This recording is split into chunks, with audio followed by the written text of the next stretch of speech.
I decided to come back to St. Louis rather than go to Tampa, Florida. So that's how I got started at KSD. I did sports for 10 years. And then I got a call up to the third floor to the general manager's office in 1989. We are going to make some changes on our morning show, and I think you'd make a good morning news anchor. And I was afraid to say no. So for 22 years, I sat alongside my great friend Jennifer Blome and co-anchored Today in St. Louis. And there are many roles for a journalist. You're trying to tell stories that inform, that enlighten, that create emotion, that hold the powerful accountable, that give voice to the voiceless. It's been my experience that democracy is noisy and messy. And when you have rights like the First Amendment, freedom of speech, sometimes it's not pretty. Sometimes it's painful. Sometimes it makes people angry. So there's nothing easy about the First Amendment, but it's one of the things that sets the United States of America apart from other countries. I think the political discourse in this country has gotten more and more acrimonious. People, rather than trying to get into a room and talking to each other, they're yelling at each other and screaming at each other and trying to talk each other down. And I think that's to the detriment of our country. But the First Amendment has and always will be one of the things that makes the United States special, even with all the difficulties that come with it.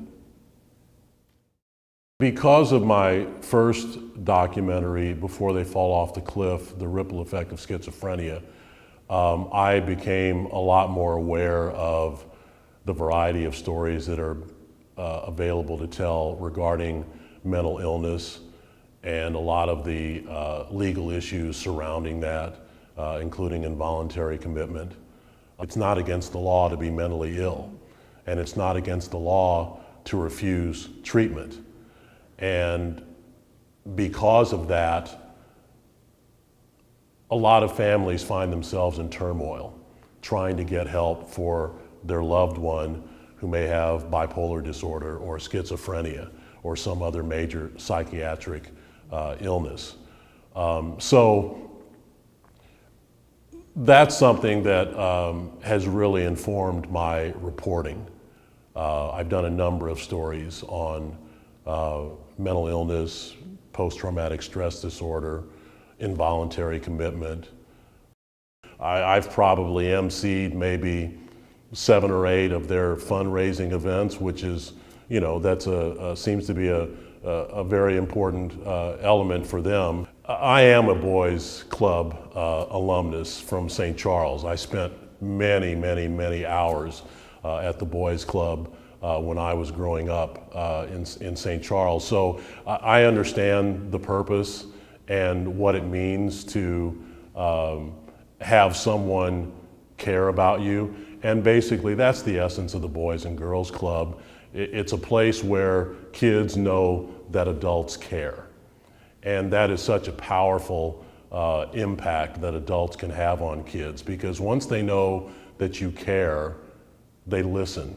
And once they listen, they're more likely to take the right path than the wrong path. And really that's the mission of the Boys and Girls Club.